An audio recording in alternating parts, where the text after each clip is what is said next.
Les problèmes de l'exil au début, même si je n'avais rien, moi j'avais ma vie sauve. C'était ce qui comptait le plus. J'ai commencé à réfléchir à ma reconstruction personnelle et des miens et de tout ce qui va avec une reconstruction.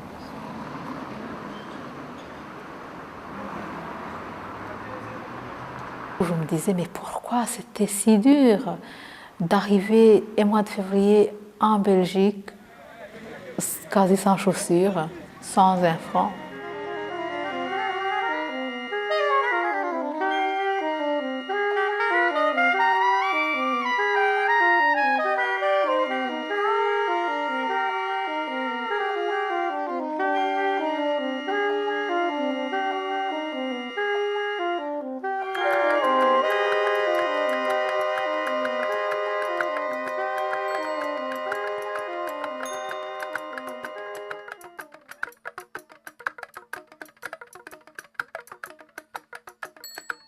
J'ai quitté le Rwanda fin mars 1995. J'ai été témoin dans le procès qui s'est déroulé ici, donc en 2001.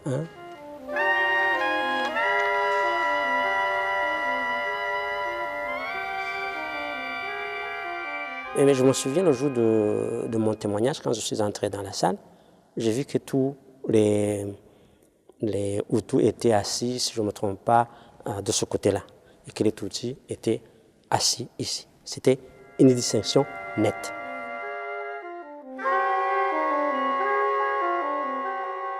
J'avais l'impression que trop de temps s'était écoulé, puisqu'on était en 2001, alors que ces gens-là étaient arrivés en 1994, et que les victimes continuaient à les voir chaque jour.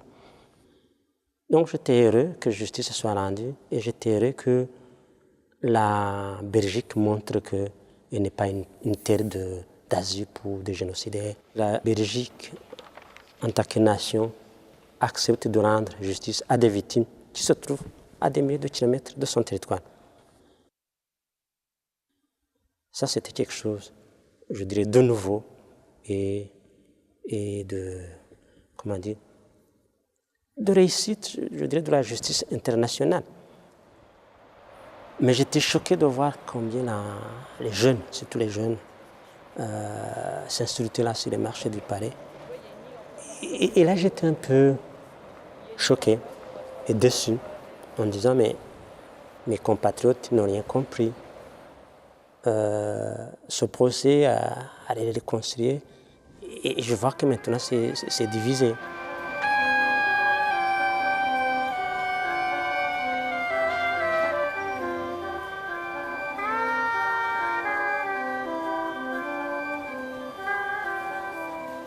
Mais j'ai senti vite, sans aller trop loin, qu'il y avait une rupture et que c'était d'ailleurs plus fort qu'au Rwanda. C'était ça mon impression. La méfiance.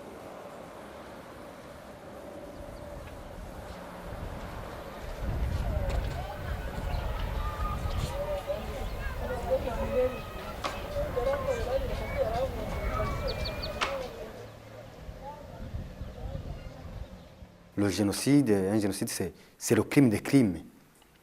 C'est pour ça que c'est rare.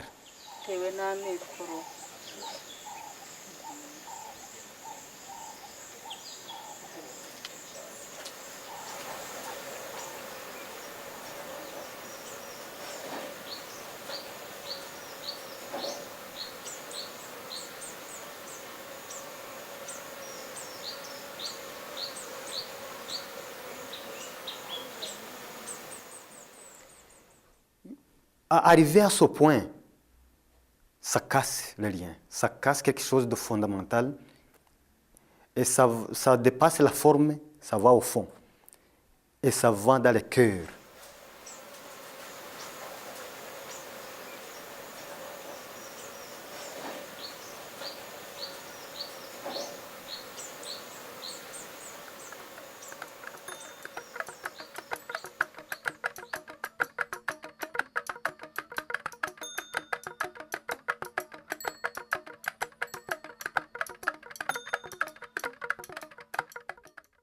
nous pensions que dans ce groupe dialogue, en partant de ce procès, de tous les témoignages et le jugement, on allait former un groupe composé de Hutus et de Tutsis, qui serait, je dirais, un noyau pour initier un dialogue au sein de la diaspora rwandaise, en disant c'est la seule façon d'éviter que dans le futur il y ait des scènes comme celles que nous avions remarquées sur les marchés de ce palais de justice.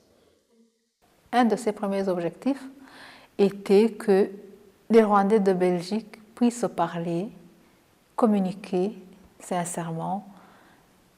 Les Rwandais ont besoin de la justice aussi. C'est-à-dire que pour pouvoir redémarrer, il faut tout aplanir. Ce n'est pas qu'on va effacer avec un coup de baguette magique.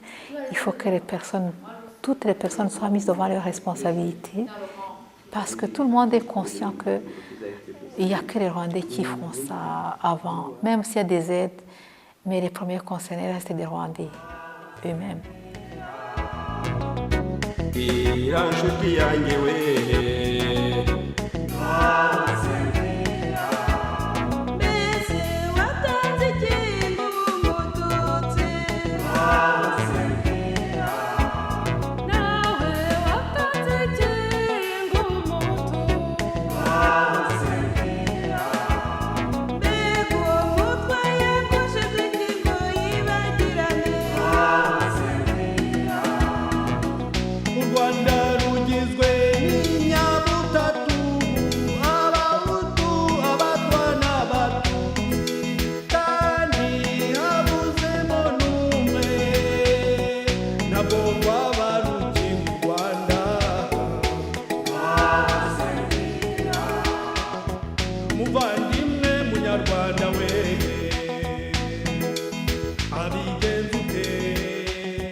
Ça m'a permis de m'ouvrir au monde, d'oser, de ne pas avoir peur de quiconque et de dire tout ce que je pense du moment que j'ai l'impression que ça peut contribuer. Même si c'est difficile, si on ne commence pas aujourd'hui, si on n'ose pas, si on ne pose pas la pierre, la première pierre, et que peut-être mon fils continue, l'autre génération, mais à quand? Quand est-ce qu'on va commencer? Il est à la fin, ce qui est extraordinaire, c'est que chacun en écoutant l'histoire de l'autre comprenait la souffrance de l'autre. Arrêtez de m'appeler, de voir en moi un Tutsi. Arrêtez de voir en moi un Hutu. Adressez-vous à moi comme à un Rwandais, à une Rwandaise. Même à une personne.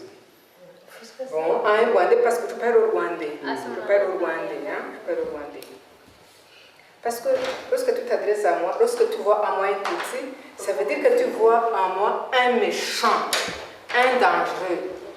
Hein? Déjà, tu te méfies de moi. Et pourtant, tu ne me connais pas. Quand tu t'adresses à moi comme à un Hutu, alors c'est fini. Je suis un dangereux, un tueur, avec une machette, avec je ne sais quoi. Or, tu ne me connais pas.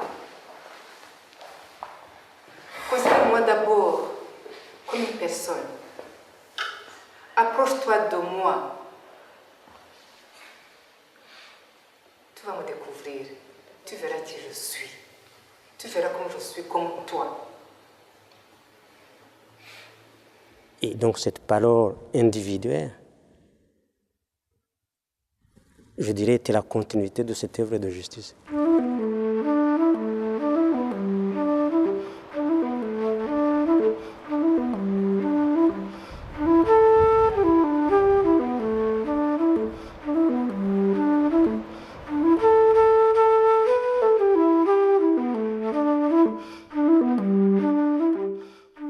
RCN a interpellé en moi-même, a remis en marche ma volonté de pouvoir œuvrer pour, en tant qu'une personne, simple personne, de pouvoir apporter quelque chose, même petit, mais quelque chose qui pourrait contribuer, on l'espère, à ce que ce peuple meurtri par toute cette histoire puisse un jour être en paix avec soi, avec eux-mêmes, avec les membres de sa communauté.